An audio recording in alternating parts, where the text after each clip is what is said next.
Alright, this exercise is the bench press. With the bench press, we're going to look at utilizing a couple of different grips. We've got our regular grip, we've got a close grip, and we've got a wide grip.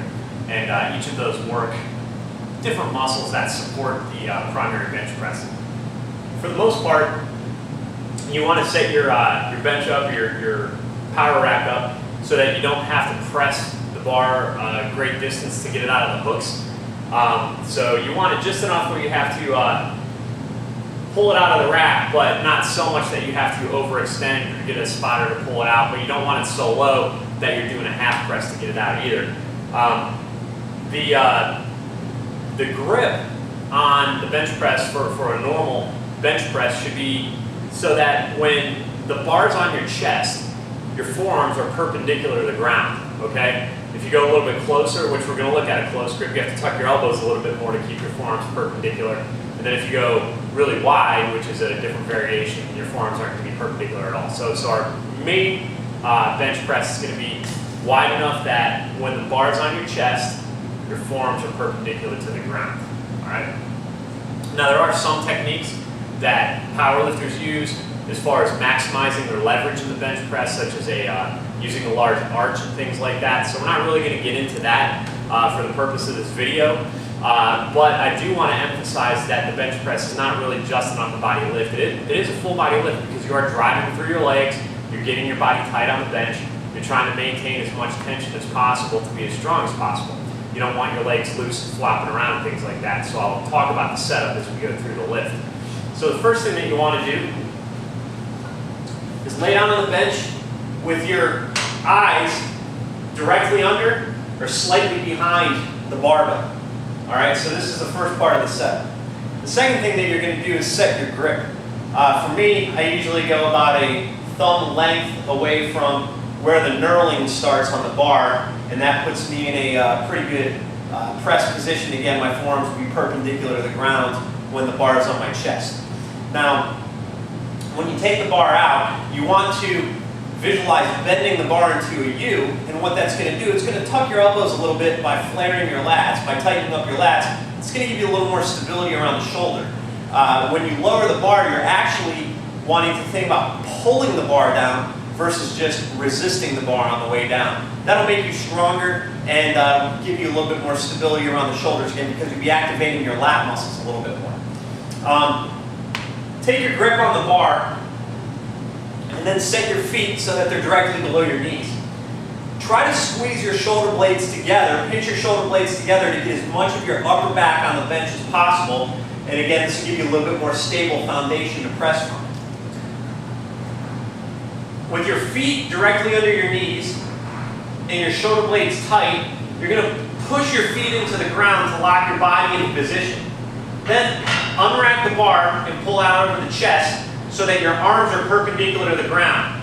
You don't want your wrists rolling back like this. You want your wrists completely straight and in neutral position so that the barbell is resting over the palm heel of the hand. Now squeeze the bar tight and bend it into a U to get the lats tight, and pull the bar straight down by leading with the elbows. The bar should touch the chest somewhere around the sternum, whether it's the tip of the sternum or up a little bit closer to the lower part of the chest. Again, the elbows should be directly under the wrists and under the barbell. Then you're going to drive the bar straight up and slightly back so that the wrist, elbow, and shoulder are all aligned. Again, tight, pull the bar down, and drop the bar up.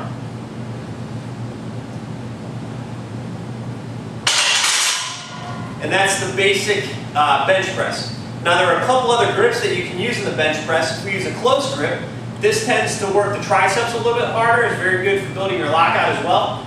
For the close grip, I usually bring my pointer finger right to the edge of the knurling on the inside of the knurled part of the bar.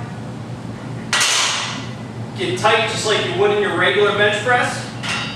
Bring that bar out. Now you're going to find that your groove's going to be a little bit lower because your elbows are closer to the sides of your body. You still want that bar over your elbows. And drive it straight up. The last grip would be what we would consider a wide grip bench press, or some people call it an ultra wides.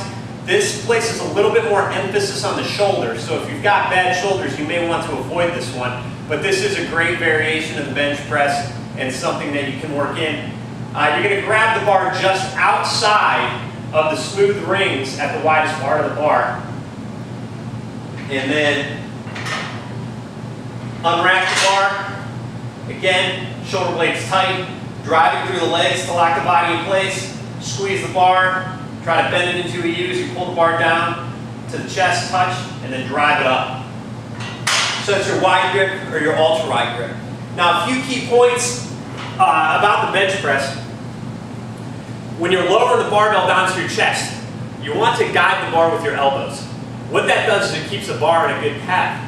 All right? Sometimes if you think about just touching the bar to your chest, you may dump the bar a little bit forward of the elbows, or it may come back a little bit behind the elbows. It's not a big deal when you're using a light weight, like an unloaded barbell or just a little bit of weight, but when you start working on heavier and get closer to your maximum weight, if you get out of the groove a little bit like that, the bar could fall back onto your neck, or it could fall forward onto your stomach. So it's very important that you focus on structural alignment when you bench, all right? So when the bar is locked out, the wrist, the elbow, and the shoulder are all in a line, so that you're using less muscle to support the weight. You can support it with your joint structure.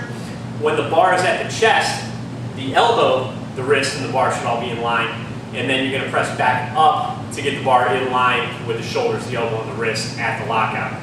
So the bar may not travel in a perfectly straight path down to the chest and up. It may travel in a bit of a diagonal or a slant, lower down to the chest, and press back up a little bit closer to the shoulders or the face on the lockout. Some people prefer to press the bar straight up off the chest. You've got to have very strong triceps to do that. The benefit of that is that it keeps some stress off the shoulder. That's a popular technique for power lifters, to just press the bar straight up. And again, that gets the bar a little bit below the shoulders. If you've got really strong triceps, that is an option to keep some of the stress off the shoulders. But I found that if I bring the bar down, touch somewhere around my sternum, the tip of my sternum, and then press back up toward my shoulders, my face a little bit to get back in good alignment, I've not had any shoulder issues as long as I try to bend that bar, tighten up my lats, and keep everything stable and strong around the shoulders. Usually not much of an issue. So that is your basic barbell bench press.